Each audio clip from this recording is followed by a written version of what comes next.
Samantala mga kabrigada, balikan natin ang 103.1 Brigada News FM Naga. Ito ay may kaugnay sa 13 or 1.15 bilyong pisong naitalang pinsala sa Naga City dahilan ho sa bagyong Christine.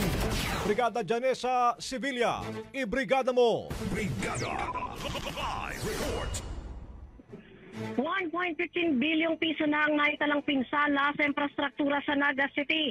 Kasama rito ang mga tulay, paaralan at iba pang mga gusali na hanggang ngayon ay sarado pa dahil na rin nalubog pa sa baha matapos ang bagyong Christine. Yan ang ipresenta ni Mayor Nelson Legacion sa katatapos pa lamang na briefing matapos naman ang pagbisita ng Pangulong Marcos Jr. sa Bula, Camarines Sur kasama ang ilang mga gabinete nito. Apektado na ang ekonomiya sa lungsod. Hindi pa makapasok ang mga supplies tulad na lamang ng gulay at iba pang pagkain. Gayon din ang mga relief goods ng Department of Social Welfare and Development.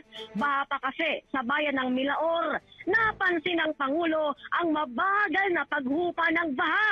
Kaya naman, dapat aniyang matingnan ang programa at proyekto sa Bicol River Basin.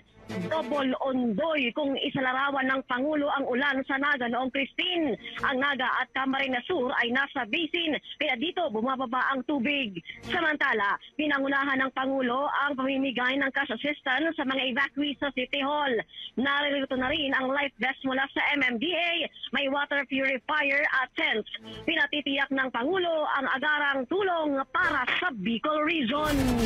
And now, changing lives ito, si Brigada Janessa Sevilla ng 103.1 Brigada News FM Naga, the Music and News Authority. Bagong